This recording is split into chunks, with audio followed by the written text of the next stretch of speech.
This is a courageous moment. Bonus reflections from Deb Carvel. Hey there. I want to try something a little different today. This episode isn't part of the regular series. It's more of a pause, a behind-the-scenes reflection, a story I haven't fully shared until now about how this podcast, The Courageous Exchange, almost didn't happen. And maybe, just maybe, it's the story you need to hear right now. So if you're walking or driving or just sitting quietly with your beverage of choice, take a breath with me. Let's settle in. 4 years. That's how long I held on to this idea.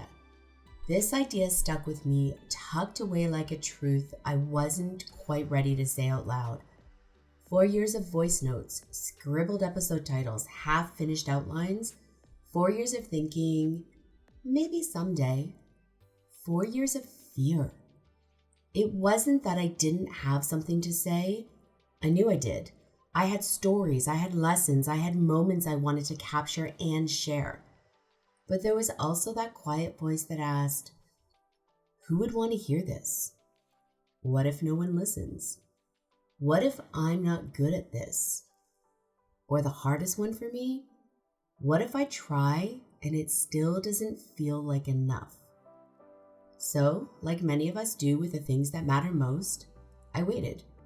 I told myself I'd start when I had more time, more clarity, more confidence. But here's the thing I learned. Clarity doesn't come before action. It shows up because we act. And confidence, it grows when we begin, not before.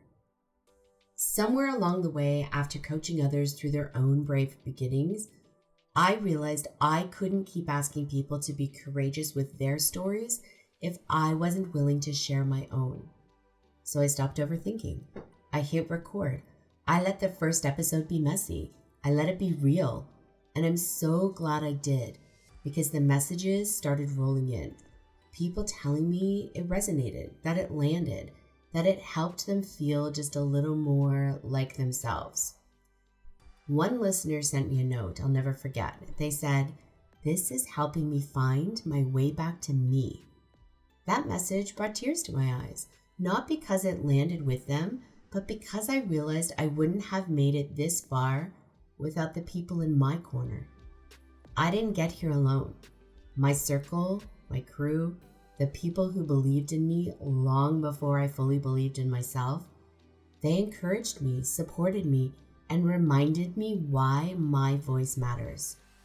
And they're still here, cheering me on, not because I'm polished or perfect, but because I'm willing to show up, messy, vulnerable, and real. To speak what's on my heart, to share what's been sitting quietly in my mind, sometimes not so quietly, to be in the service of something bigger than my own fear, the hope that someone out there will feel a little less alone. What's truly moved me the most is this ripple that this has created.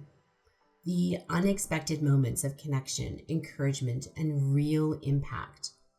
People have been coming up to me in meetings, at events, in the most unexpected moments, just to say thank you. Not for anything fancy, not for being polished or perfectly produced, but for being real, for speaking my truth, for sharing stories that make them feel seen and understood. Some have said that these messages feel like a mirror, a reminder that they're not alone. Others have told me that they're sharing the podcast with colleagues, friends, and even whole teams.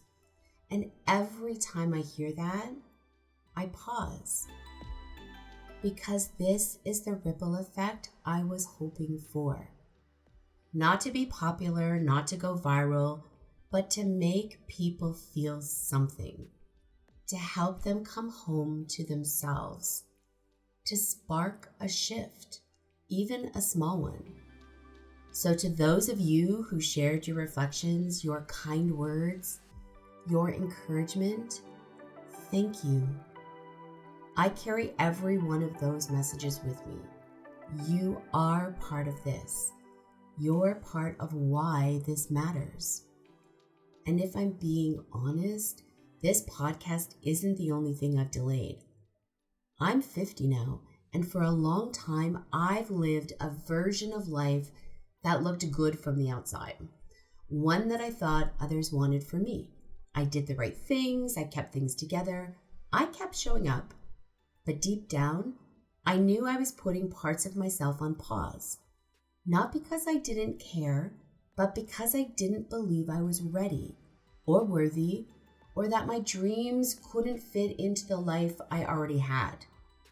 I told myself, now's not the time, maybe later, be grateful, don't stir the pot.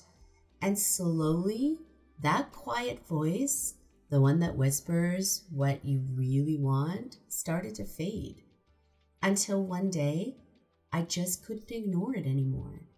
And that's when things began to shift. Not all at once, but one brave moment at a time. And the more I trusted myself, even in the messy middle, the more I found my way back to the life I was meant to live. One that's aligned, spacious, courageous, one that lets me be exactly who I am without apology. So if you've been waiting, if you've put something you love on hold because you didn't think it was your turn, I see you and you're not alone. So if you're sitting on something right now, an idea, a dream, a truth you haven't said out loud, I want you to hear this. You don't have to be ready. You just have to be willing. Willing to begin before it feels perfect. Willing to speak even when your voice shakes. Because the world doesn't need a perfect version of you. It needs the real one. The one with something to say. The one who cares enough to show up. Thank you, truly, for listening, for letting this podcast be a part of your day, your drive, your breath between meetings. If this episode spoke to you, share it with someone who's sitting on their own someday. Or drop me a DM. I'd love to know what you are holding close, what you are ready to say out loud. I'm listening. And to my circle, my crew, thank you for reminding me that I don't have to be perfect to be powerful.